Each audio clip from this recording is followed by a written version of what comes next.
नमस्कार, welcome to GS academy. मैं हूं आपका दोस्त संदीप कुमार।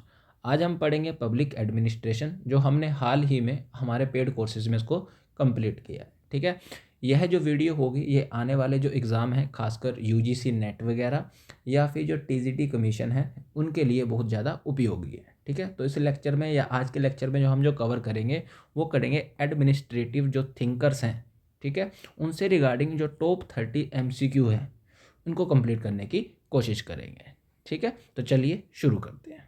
तो सबसे पहला जो क्वेश्चन रहेगा, ठीक है, तो इसमें पॉलिटिकल थिंकर आएंगे। तो ये जो स्लाइड रहेगी, मतलब जितने भी ये क्वेश्चन आएंगे 20, 30, 31 जितने भी होंगे ये, तो सब का सब इसमें जो है हमने पॉलिटिकल थिंकर्स के ही क्वेश्चन डाले हैं। ठीक है, कोई फालतू क्वेश्चन नहीं है। जो प्रीवियस ईयर PYQ है, ठीक है, उससे क्वेश्चन सारे उठाए गए हैं। लोअर लेवल से लेकर अपर लेवल के एग्जाम तक जितने भी आए हैं उन सबको हमने इसमें इंक्लूड किया है। ठीक है, तो चलिए शुरू करते हैं। हाँ, जो मेन थिंकर रहेंगे, खासकर इंडियन थिंकर रहे इसमें ज़्यादा, और थोड़े बहुत जो वेस्टर्न थिंकर हैं वो भी हैं, इंक्लूड करने की मैंने पूरी कोशिश की है, जो खासकर PYQ हैं वो वाले। तो देखिए, सबसे पहला क्वेश्चन क्या है कि चाणक्य का अन्य नाम क्या है। ठीक है, तो जब मैंने आप लोगों को पेड कोर्सेज में पढ़ाया था, ठीक है, तो पेड कोर्सेज में जब हमने पढ़ा था तो चाणक्य के बारे में थोड़ा सा हमने उसका बैकग्राउंड भी जाना था कि उन्हें किस किस नाम से जाना जाता है। ठीक है, तो ऑप्शन ए बोला गया है विष्णुगुप्त या फिर कौटिल्य, फिर आएगा चाणक्य, फिर आएगा भद्रबाहु, या फिर आएगा फिर राखलदास। ठीक है, तो इसका जो सही आंसर होगा वो क्या होगा, ऑप्शन ए विष्णुगुप्त या फिर कौटिल्य। क्लियर यहाँ तक। चलिए नेक्स्ट क्वेश्चन देखिए। अब अर्थशास्त्र के जो रचयिता हैं वो कौन है, विष्णुगुप्त ही हैं या कौटिल्य कह लो या फिर चाणक्य कह लो। तो अर्थशास्त्र में कितने अधिकरण, मतलब कितनी बुक्स का वो क्या है, कंपोजिशन है, मतलब कितनी बुक से मिलकर बनी गई है ये पुस्तक, जिसका नाम क्या है, अर्थशास्त्र। तो ऑप्शन ए 10, बी 12, 15, 18। ठीक है, तो इसका जो राइट आंसर होगा वो क्या होगा, ऑप्शन सी, मतलब 15। ठीक है,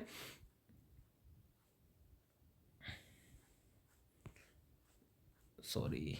अब देखिए, तो अब क्या है, एक्सप्लेनेशन है। ठीक है, ताकि जो बच्चे नए हैं, जो पेड कोर्सेज में एनरोल नहीं कर पाए थे, ये उनके लिए है एक्सप्लेनेशन, ये वगैरह उनके लिए है। ठीक है, तो चाणक्य का जो अर्थशास्त्र है वो 15 बुकों का मतलब कंपाइलेशन है। ठीक है, यह राजनीति के बारे में, पॉलिटिक्स या फिर अर्थशास्त्र, इकोनॉमिक्स के बारे में, एडमिनिस्ट्रेशन प्रशासन के बारे में, न्याय के बारे में हमें क्या देते हैं, विस्तृत जानकारी देते हैं। ठीक है, प्रत्येक अधिकरण विशेष विषयों जैसे शासन हो गया, कूटनीति हो गया, युद्ध हो गया, अर्थव्यवस्था और व्यक्तिगत विकास से क्या है, ये संबंधित है। ठीक है, तो हमने डिटेल में इनको पढ़ रखा है। तो आप लोग पूछ सकते हैं कि बताइए निम्नलिखित में से जो अर्थशास्त्र है वो किससे संबंधित नहीं है, गणित से संबंधित नहीं है। ठीक है, तो इस तरह से क्वेश्चन वो सामने वाला पूछ सकता है। अब इन्हीं चीज़ को देखो, जब हम इसका व्याख्यान पढ़ रहे हैं, इसकी समरी वगैरह पढ़ रहे हैं, तो बस यहाँ से क्वेश्चन उठने की क्या है, संभावना रहेगी। ठीक है, अब नेक्स्ट क्वेश्चन देखिए, क्वेश्चन नंबर 3 है, कौटिल्य के अनुसार प्रशासन का मुख्य आधार क्या था।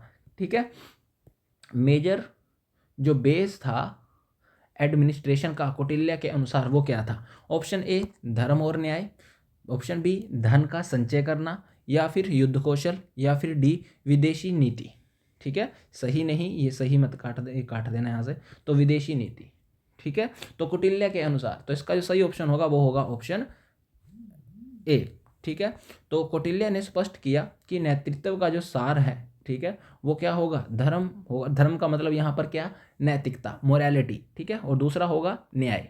ठीक है, तो ये बोला, तो लीडरशिप होगा, ध्यान रखना, लीडरशिप डिपेंड करती है किसके ऊपर, नैतिकता के ऊपर और जस्टिस के ऊपर। उन्होंने राजा को परामर्श दिया कि वह कभी भी न्याय और नैतिकता की उपेक्षा ना करे, क्योंकि ये दोनों ही क्या होंगे, अच्छे प्रशासन की क्या रखेंगे, ये नींव रखेंगे। क्लियर, तो ये ध्यान रख लेना। ये कौटिल्य के बारे में आएंगे जितने भी ये 5-10 क्वेश्चन आएंगे स्टार्टिंग के, फिर महात्मा गांधी के बारे में आएगा। ठीक है, तो ये ज़्यादातर इनके बारे में थिंकर्स हैं। ठीक है, पॉलिटिकल इंडियंस थिंकर हैं, तो इनके बारे में ज़्यादा पूछा गया, इसलिए ज़्यादा क्वेश्चन इनके रिगार्डिंग ही है। ठीक, नेक्स्ट क्वेश्चन आएगा, अर्थशास्त्र के अनुसार राज्य के कितने अंग हैं। ठीक है, तो पूछ रहा है, ऑर्गन पूछ रहा है कि स्टेट के ऑर्गन कितने हैं, अंग कितने हैं। तो 5 हैं, 6 हैं, 7 हैं, या फिर 8। ठीक है, तो इसका जो राइट आंसर होगा वो क्या होगा, 7। ठीक है, तो उसमें क्या कहा गया था, सप्तांग सिद्धांत। ठीक है, तो पढ़ रखा है हम लोगों ने पेड कोर्सेज में, बकायदा हर डायग्राम बना के पढ़ी थी। ठीक है, तो स्वामी सबसे पहला, फिर उसके बाद अमात्य उसके मंत्री, फिर आएगा जनपद या फिर टेरिटरी। ठीक है, फिर आएगा दुर्ग, फिर आएगा कोष, फिर आएगी सेना, और लास्ट वन आएगा मित्र या फिर सहयोगी। ये सभी मिलकर एक सुदृढ़ राज्य की क्या करते हैं, स्थापना करते हैं। हो गया क्लियर। चलिए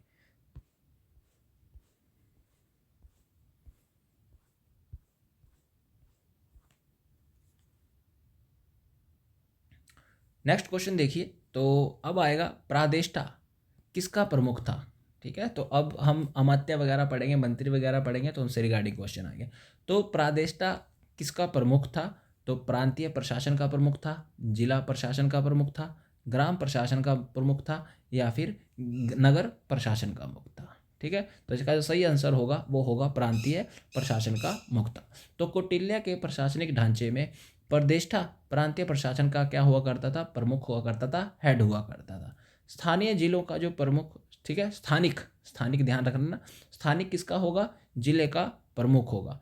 नागरिक जो होगा वो नगर प्रशासन का प्रमुख होगा। यह विकेंद्रीकृत प्रशासन की उत्कृष्ट क्या है, ये व्यवस्था है।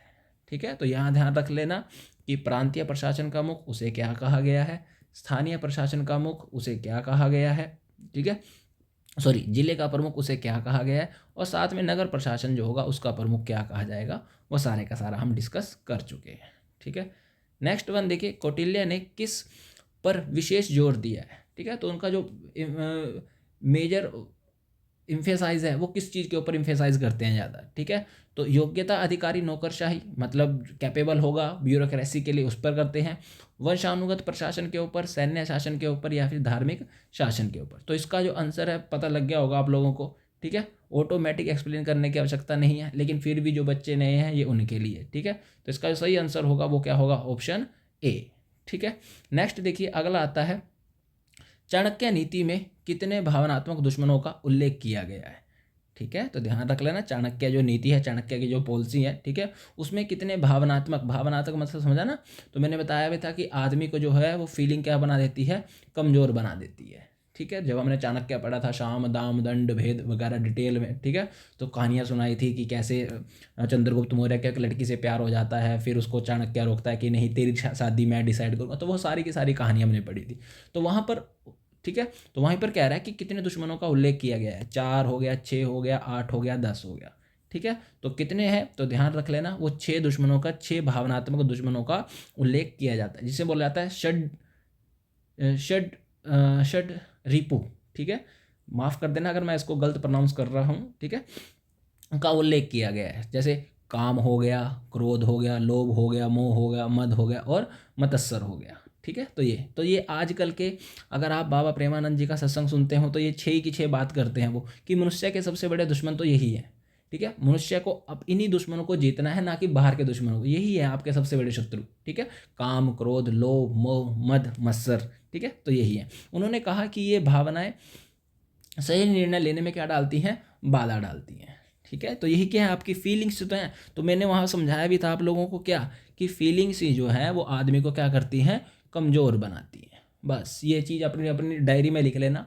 आज आप लोग नया साल में प्रवेश कर गए होंगे। ठीक है, तो नए साल में जब आप प्रवेश कर रहे होंगे तो डायरी में बस ये चीज़ लिख लेना कि ये चीज़ मेरे अंदर जो है ये सिर्फ और सिर्फ मेरे को क्या, मेरे डिसीजन मेकिंग में मेरे को क्या पहुँचाएगी, बाधा पहुँचाएगी, रुकावटें पैदा करें, और यही चीज़ें मेरे को क्या बनाती हैं, कमज़ोर बनाती हैं। ठीक है, और नेता को इनसे ही क्या होना चाहिए, इनसे ही बचना चाहिए। क्लियर यहाँ तक। चलिए नेक्स्ट क्वेश्चन देखिए, अर्थशास्त्र में नगर को कितने भागों में विभाजित किया गया था। ठीक है, तो अर्थशास्त्र में नगरों का जो विभाजन है, ठीक है, वो कितने भागों में किया गया था, 2 में किया गया था, 4 में किया गया था, 6 में किया गया था, या फिर 8 में किया गया था। ठीक है, तो इसका जो सही आंसर होगा वो होगा ऑप्शन बी, 4। तो कौटिल्य के अनुसार नगर को 4 वार्डों में विभाजित किया गया था। प्रत्येक वार्ड की देखरेख के लिए क्या होगा, स्थानिक होगा या फिर गोप होगा। ठीक है, जो जनगणना अधिकारी के रूप में भी क्या करेगा, कार्य करेगा। क्लियर यहाँ तक। तो देखो पढ़ रखा है, अब यहाँ बस सिंपल है, एमसीक्यू लगाओ, पेपर में अच्छा करके आओ। ठीक है, ये है। नेक्स्ट देखिए, कौटिल्य के अनुसार नेतृत्व का सार क्या है। ठीक है, समरी क्या है कि लीडरशिप की या एडमिनिस्ट्रेशन की जो है वो सार क्या है। सबसे पहला है सैन्य शक्ति, लोगों की स्वीकृति, धन संपत्ति, या राजसी वैभव। ठीक है, तो देखो खुद ही देखो कौटिल्य किसकी बात कर रहे हैं। अगर आपने नहीं पढ़ रखा लेकिन कहानियाँ पढ़ रखी होंगी तो इजीली कर पाओगे। ठीक है, तो इसका सही आंसर होगा वो क्या होगा, ऑप्शन बी, लोगों की स्वीकृति। ठीक है, तो ऑप्शन बी लिखा हुआ है, लोगों की स्वीकृति। तो व्याख्या देखिए, तो कौटिल्य ने जोर दिया कि नेतृत्व का सार लोगों द्वारा नेता के कार्यों की क्या होनी चाहिए, स्वीकृति होनी चाहिए, ठीक है। तो लोगों द्वारा नेता के कार्यों को अप्रूवल दिया जाना चाहिए। उन्होंने राजा को परामर्श दिया कि वह दृश्यमान रहे, ठीक है, और निरंकुश कार्यों से बचे, ठीक है। ऐसे कार्य ना करें, मतलब जिसमें क्या तानाशाही झलके, ठीक है, क्योंकि लोग उसी नेता का अनुसरण करते हैं, उसी को फॉलो करते हैं जो उन्हें क्या कर जाएगा, दिखाई देगा। दिखाई इन द सेंस कि अच्छे काम करता हुआ दिखाई देगा, ठीक है, तो उसका अनुसरण करेंगे लोग। क्लियर यहाँ तक। चलिए नेक्स्ट देखिए, समाहर्ता का कार्य क्या था, ठीक है। तो राजस्व संग्रह करना, सैन्य संचालन करना, न्याय प्रशासन या फिर विदेश नीति, ठीक है। तो सही आंसर रहेगा इसका क्या रहेगा, ऑप्शन ए, राजस्व को कलेक्ट करना, राजस्व को संग्रह करना। क्लियर। चलिए नेक्स्ट देखिए, तो यहीं पर वही लिखा हुआ है, समाहर्ता राजस्व का प्रमुख अधिकारी हुआ करता था। नागरिक समाहर्ता के अधीन काम करता था। क्वेश्चन यहाँ से आ सकता है कि समाहर्ता के अधीन कौन काम करता था, तो नागरिक कार्य करता था। नागरिक क्या होता है, अभी हमने पिछले PYQ में देख लिया है, ठीक है। तो नगरीय प्रशासन की देखरेख भी करता था। यह वित्तीय प्रशासन का महत्वपूर्ण क्या हुआ करता था, पार्ट हुआ करता था, महत्वपूर्ण हिस्सा हुआ करता था, ठीक। नेक्स्ट देखिए, तो अब गांधी जी के बारे में आएंगे, ठीक है। तो गांधी जी दो है, ठीक है। तो गांधी जी क्या कह रहे हैं, क्या कहते थे, और चाणक्य क्या कहते हैं, इन दोनों के बीच में मैंने क्लियर कट आप लोगों को डिवीजन बताया था, ठीक है। तो गांधी जी की जो ट्रस्टीशिप काउंसिल थी, या ट्रस्टीशिप का जो सिद्धांत था, प्रिंसिपल था, किस पर आधारित था, ठीक है। ट्रस्टीशिप का मैंने मीनिंग बताया था कि अमीरों को, गरीबों को क्या लेना चाहिए, गोद लेना चाहिए, उनकी परवरिश करनी चाहिए, तो उसके बारे में था ये सारे का सारा। तो धन का समान वितरण, क्या ऐसा था, धन की न्यासी के रूप में प्रबंधन करना, सरकारी नियंत्रण या फिर निजी स्वामित्व, ठीक है।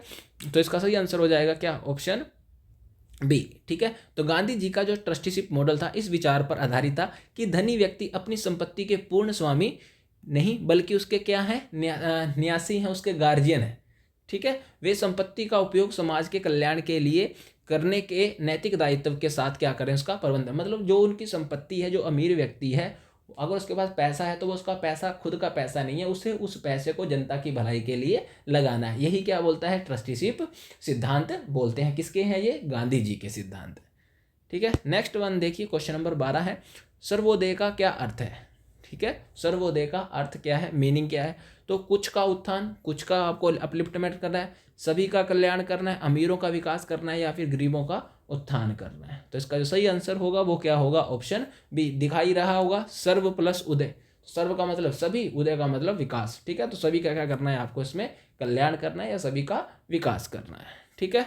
तो सर्वोदय का शाब्दिक अर्थ है क्या, सभी का कल्याण करना। यह गांधी जी का क्या है, मुख्य दर्शन है, गांधी जी की मेजर फिलोसफी है, ठीक है, जो गैर शोषणकारी समतावादी समाज पर आधारित था, जो सभी के लिए न्याय पर जोर देता था, ठीक है यहाँ तक। चलिए नेक्स्ट देखिए, अगला है, गांधी जी के ट्रस्टीशिप सिद्धांत का मुख्य उद्देश्य क्या था, ठीक है। तो पूंजीवाद को बढ़ावा देना, पूंजीवाद मतलब कैपिटलिस्ट को क्या कर रहे हैं, वो इंक्रीज करेंगे, ठीक है। समाजवाद की स्थापना, अमीरी और गरीबी को खत्म करने का प्रयास करेंगे। शोषणकारी पूंजीवादी का विकल्प, ठीक है, जो एक्सप्लॉयटेशन करेंगे कैपिटलिस्ट, उसका क्या है, अल्टरनेटिव है। या फिर साम्यवादी लाना, साम्यवादी तो गांधी जी बिल्कुल खिलाफ थे, क्योंकि सारे के सारे संसाधन अगर सरकार के हाथ में चले जाएंगे तो क्या सरकार निजी लोगों को हाथ करने देगी, कुछ नहीं करने देगी। तो इसका जो राइट आंसर होगा, वीडियो को पॉज करें, सोचे, क्या जिन्होंने लेक्चर लगा रखे हैं, पेड बैच लिए हैं, उसमें बताना है, ठीक है। तो इसका जो सही आंसर होगा वो क्या होगा, ऑप्शन सी, ठीक है। गांधी जी ने ट्रस्टीशिप को शोषणकारी पूंजीवादी के विकल्प के रूप में ही क्या किया था, प्रस्तुत किया था, खड़ा किया था, ठीक है।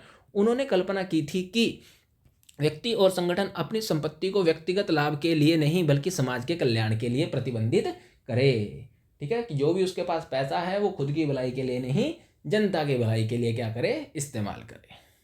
हो गया यहाँ तक क्लियर। चलिए नेक्स्ट देखिए, ट्रस्टीशिप सिद्धांत के अनुसार अतिरिक्त धन का क्या उपयोग होना चाहिए। तो अब मेरे को बताने की आवश्यकता नहीं है, खुद हमने इतनी बार अभी डिस्कस कर लिया इसको, अब तो बताने की आवश्यकता ही नहीं है। तो आंखें बंद करके क्या लगाना चाहिए था, इसका ऑप्शन सी, समाज कल्याण कार्यक्रमों में इसका इस्तेमाल किया जाना चाहिए, ठीक है। तो पढ़ सकते हैं आप इसको कि क्या क्या लिखा है। नेक्स्ट आता है, गांधी जी ने किस प्रकार के समाज की कल्पना की थी। तो अब सोसाइटी के बारे में गांधी जी के क्या थॉट है, सोसाइटी के बारे में, राज्य के बारे में, राम राज्य के बारे में आया कुछ याद, ठीक है। तो कह रहे हैं कि गांधी जी क्या कह रहे हैं कि समाज की कल्पना कैसी होगी, कैसी नहीं, उसके बारे में। तो क्या विकेंद्रीकृत समाज होगा, ठीक है, सॉरी केंद्रीकृत होगा, सेंट्रलाइज सोसाइटी होगी, विकेंद्रीकृत समाज होगा, औद्योगिक समाज होगा या फिर शहरी समाज होगा? खुद ही सोचो। खुद ही गांधी जी फिर जब दक्षिण अफ्रीका से भारत आएंगे, फिर उनके गुरु बनेंगे, ठीक है, फिर पॉलिटी में एंट्री करना चाहते हैं वो, मतलब पॉलिटिक्स में एंट्री करना चाहते हैं, तो बोलेंगे पॉलिटिक्स में एंट्री करनी है सबसे पहले इस देश का भ्रमण करो, ठीक है। फिर गांधी जी सोचते हैं कि अगर इस देश को विकास करना है, ठीक है, तो कहाँ का विकास होना चाहिए? गाँव का विकास होना चाहिए। गाँव का विकास तभी होगा जब सत्ता का क्या होगा? विकेंद्रीकरण होगा। तो ऑटोमेटिक आंसर आप तक पहुंच गया है। तो इसका सही आंसर होगा वो क्या होगा? विकेंद्रीकृत सोसाइटी होगा, डिसेंट्रलाइजेशन समाज होगा। तो गांधी जी ने विकेंद्रीकृत नेटवर्क पर आधारित समाज की क्या करी थी? कल्पना की थी। सर्वोदय आंदोलन की प्रमुख विशेषता विकेंद्रीकरण था, ठीक है। जो गांधी जी का सर्वोदय मूवमेंट आएगा, ठीक है, उसमें क्या है? डिसेंट्रलाइजेशन ही मेजर था। जो स्थानीय स्तर पर, अब देखो कहाँ पर? लोकल लेवल पर, ठीक है, आर्थिक समानता और सहयोग को क्या देता है? बढ़ावा देता है। क्लियर? अगला, गांधी जी के अनुसार संपत्ति किसके लिए होनी चाहिए?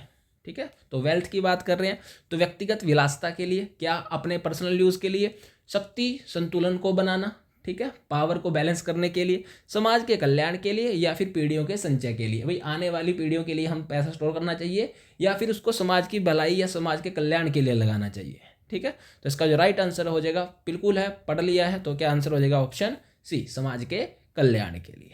क्लियर यहाँ तक? चलिए नेक्स्ट देखिए। तो गांधी किसके लिए होगा? समाज के कल्याण की। गांधी जी का मानना था कि संपत्ति को संचित और शक्ति असंतुलन बनाने के लिए नहीं उपयोग करा जाना चाहिए, बल्कि इसे समाज के कल्याण के लिए उपयोग किया जाना चाहिए। अगला आता है, ट्रस्टीशिप मॉडल किस पर जोर देता है? किसको एम्फेसाइज करता है? लोगों की चाहतों को, लोगों की जरूरतों को, उपभोक्तावाद को, या फिर औद्योगिकरण को? ठीक है, तो इसका जो राइट आंसर होगा वो क्या होगा? ऑप्शन बी, लोगों की जरूरतों पर। ठीक है, ट्रस्टीशिप मॉडल एक ऐसी अर्थव्यवस्था की स्थापना का आह्वान करता है जो लोगों की चाहतों के बजाय उसकी जरूरतों के प्रति क्या होगा? अधिक चिंतित होगा। ठीक है, इसका मतलब उपभोक्तावाद पर जोर कम करना और धन का अधिक समान वितरण को क्या करेगा? इसमें बढ़ावा दिया जाएगा। हो गया यहाँ तक? चलिए साथ साथ देखो, कॉपी पेन लेके बैठे रहना, खुद अटेम्प्ट करने की प्रयास करना कि मेरे कितने सही बन रहे हैं, मेरे कितने गलत बन रहे हैं। जो गलत बन रहे हैं उनको सोचो कि हाँ मैंने कहाँ गलती हुई है, क्या मैं रिवीजन कर पा रहा हूँ या फिर नहीं कर पा रहा हूँ। अगला देखिए, गांधी जी की जो ट्रस्टीशिप को किस रूप में देखा जाता है?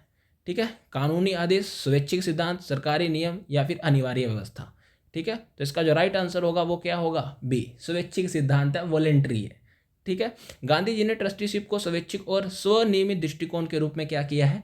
प्रस्तुत किया है। वे मानते थे कि व्यक्तियों और व्यवसायों को स्वेच्छा से ट्रस्टीशिप को सिद्धांत के रूप में अपनाना चाहिए, ना कि किसी कानून के माध्यम से। तो बोले वॉलेंट्री है ये वाली चीज़ें, आपके अंदर खुद से आनी चाहिए, ना कि हम आपको क्या कर जबरदस्ती आपके ऊपर थोपे।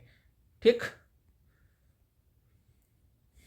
नेक्स्ट देखिए, सर्वोदय आंदोलन की प्रमुख विशेषता क्या थी? तो वर्ग विभेद था, वर्ग विभेदन का उन्मूलन करना, पूंजीवाद करना और औद्योगिकरण। तो आप लोग पकड़ पा रहे होंगे शब्दों को, तो पकड़ लिया होगा आप लोगों ने। तो इसका जो राइट आंसर होगा वो क्या होगा? ऑप्शन बी होगा। ठीक है, तो वर्ग जो विभेद है, मतलब सोसाइटी में जो फैल रहा है, ठीक है, भेदभाव एक तरह का, ठीक है, तो सर्वोदय आंदोलन वर्ग विभेद के उन्मूलन के लिए, पारस्परिक सहयोग के लिए और समाज के सभी सदस्यों के बीच में संसाधनों और अवसरों को समान रूप से साझा करने की क्या करता था? वो वकालत करता था। हो गया। नेक्स्ट देखिए, गांधी जी ने अपने जीवन में ट्रस्टीशिप को कैसे लागू किया?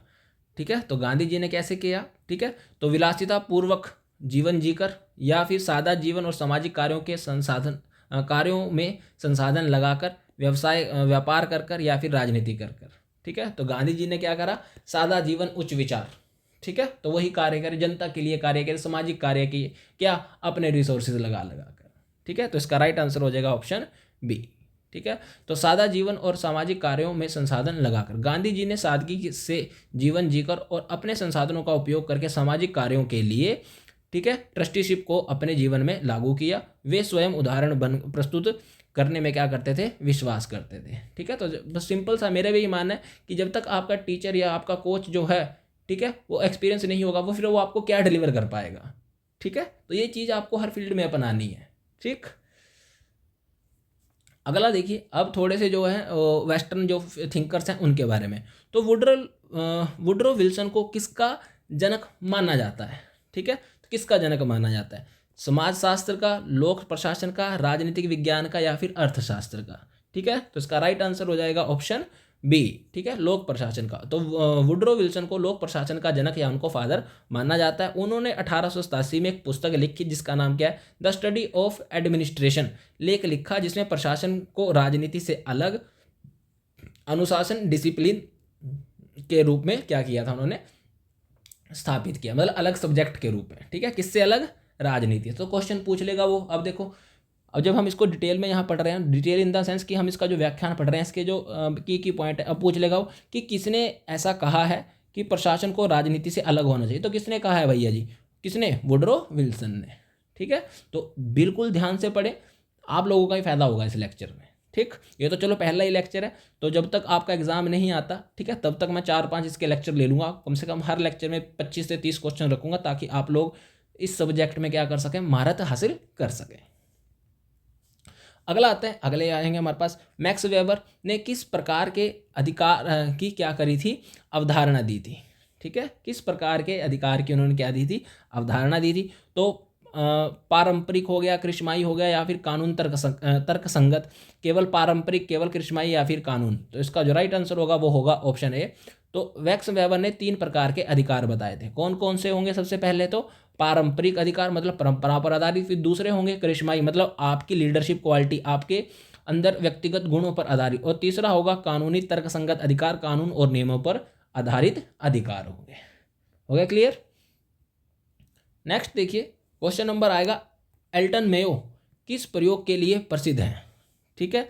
तो ये हमने पढ़ा है बकायदा, ये आई थिंक पब्लिक एडमिनिस्ट्रेशन का 7वां या 8वां वीडियो था, ठीक है, उसके बारे में पढ़ा था हमने। तो कौन सा प्रयोग किया था, ठीक है, तो आप लोग ही बताएंगे इसका आंसर, वैसे तो क्या बताना, मेरे को एक्सप्लेन करना भी है, ठीक है। तो हॉर्थोर्न प्रयोग, स्टैफोर्ड प्रयोग, ठीक है, मिलग्राम प्रयोग, या BS स्कैनर प्रयोग। तो इसका जो राइट आंसर होगा वो क्या होगा, ऑप्शन ए, ठीक है, हॉर्थोर्न प्रयोग, ठीक है, के लिए प्रसिद्ध से, जो 1924 से लेकर 1932 के बीच में किए गए थे। इन प्रयोगों में दिखाया गया कि कर्मचारी उत्पादकता केवल भौतिक परिस्थितियों से नहीं बल्कि सामाजिक और मनोवैज्ञानिक कारकों से भी क्या हो जाती है, प्रभावित हो जाती है। तो ध्यान रख लेना, सिंपल पूछ लेगा वो कि जो हॉर्थोर्न प्रयोग था वो किससे संबंधित था, किससे संबंधित नहीं था, ठीक है। तो ध्यान रख लेना, उत्पादकता से, ठीक है।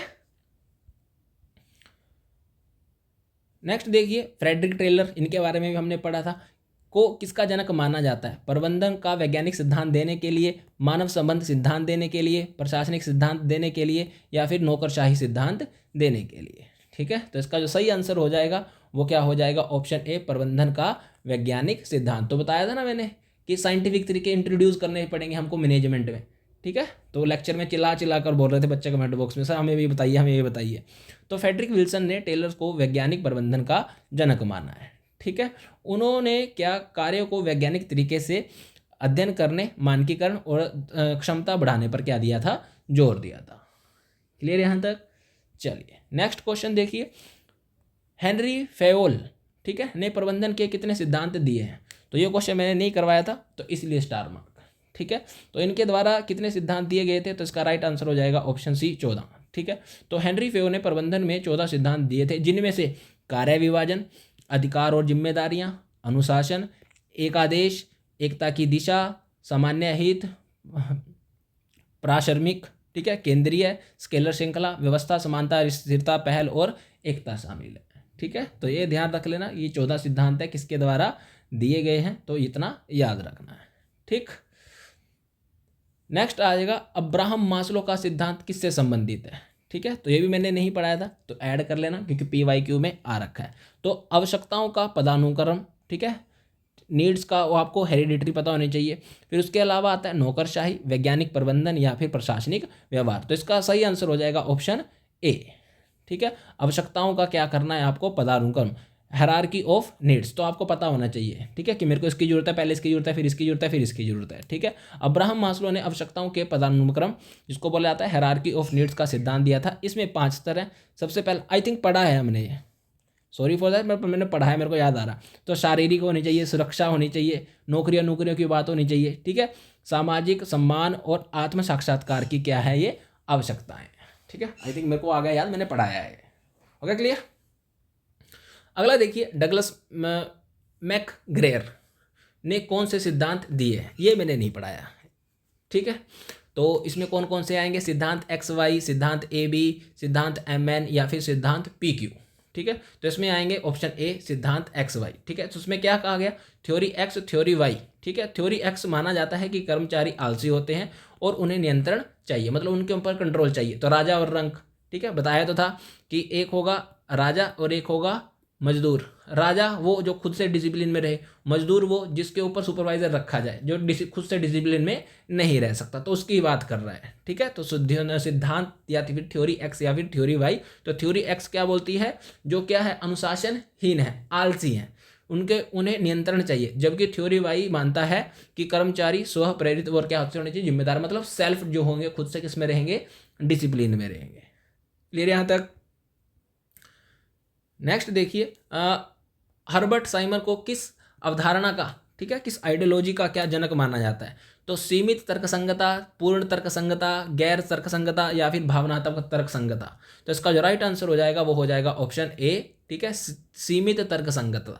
तो हर्बर्ट साइमन ने बाउंडेड रैशनैलिटी की अवधारणा दी। उन्होंने कहा कि निर्णय लेने में व्यक्ति सीमित जानकारी, ध्यान रख लेना, समय और संज्ञानात्मक क्षमताओं के कारण सेटिस्फाइंग विकल्प को चुने। मतलब सेटिस्फाई ये ना हो बस एक्सट्रीम ले लिया, भाई ऐसा डिसीजन ले लिया जिससे फायदा कम नुकसान ज़्यादा हो रहा, ऐसा नहीं। सेटिस्फाइंग आपके मतलब जरूरतों को भी, सामने वाले की जरूरतों को भी पूरा कर सकता, आपकी तो करे ही करे, सामने वाले की भी करे ही करे। तो एडमिनिस्ट्रेशन में, ठीक। नेक्स्ट, क्रिस आर्जीरिस ने किस सिद्धांत का विकास किया, किस सिद्धांत को उन्होंने डेवलप किया। तो परिपक्वता सिद्धांत इसको किया है, नौकरशाही सिद्धांत इसको किया है, या फिर वैज्ञानिक प्रबंधन इसको किया है, या फिर प्रशासनिक सिद्धांत इसको किया है। ठीक है, तो इसका जो राइट आंसर हो जाएगा वो हो जाएगा ऑप्शन ए। इमेच्योरिटी और मैच्योरिटी सिद्ध्योरी को इन्होंने विकसित किया। उन्होंने तर्क दिया कि पारंपरिक संगठनात्मक संरचनाएं कर्मचारियों को अपरिपक्व व्यवहार में रखती है, जबकि स्वस्थ संगठन परिपक्वता को क्या करती है, बढ़ावा देने का कार्य करती है। तो पारंपरिक जो है वो किसको बढ़ावा दे रही है, अपरिपक्वता को, और जबकि स्वस्थ जो संगठन होंगे, अच्छे होंगे, वो किसको देंगी, परिपक्वता को, मैच्योरिटी लाएंगे उनके अंदर। अगला आता है, चेस्टर बर्नार्ड ने किस अवधारणा पर जोर दिया है। ठीक है, तो अनौपचारिक हो गया, केवल औपचारिक सिद्धांत हो गया, नौकरशाही हो गया, या फिर वैज्ञानिक प्रबंधन हो गया। तो इसका जो सही आंसर होगा वो होगा ऑप्शन ए, अनौपचारिक संगठन। ठीक है, पढ़ा है हमने इसके बारे में। ठीक, तो चेस्टर बर्नार्ड ने औपचारिक और अनौपचारिक संगठनों के महत्व पर जोर दिया। उन्होंने कहा कि अनौपचारिक संगठन औपचारिक संगठनों का अभिन्न अंग है और संगठनात्मक ऑर्गेनाइज्ड टारगेट को पूरा करने में क्या करते हैं, हमारी वो मदद करते हैं। ठीक, नेक्स्ट देखिए, तो आएंगे अब, विलियम ओची ने किस सिद्धांत कौन सा सिद्धांत दिया है। तो ऑप्शन ए थ्योरी जेड, ठीक है, फिर उसके बाद ऑप्शन बी थ्योरी एक्स, फिर ऑप्शन सी थ्योरी वाई, और लास्ट वन ऑफ थ्योरी ए। ठीक है, तो इसका सही आंसर हो जाएगा थ्योरी जेड। ठीक है, तो विलियम ओची ने थ्योरी जेड दिया, जो जापानी प्रबंधन प्रथाओं से क्या है, प्रभावित है। यह दीर्घकालिक रोजगार, सामूहिक निर्णय लेने, व्यक्तिगत जिम्मेदारियां और कर्मचारियों की समग्र देखभाल पर क्या डालता है, जोर डालता है। क्लियर यहाँ तक। तो इसको पढ़ना, ये वाला व्यक्ति हमारा छूट रखा है।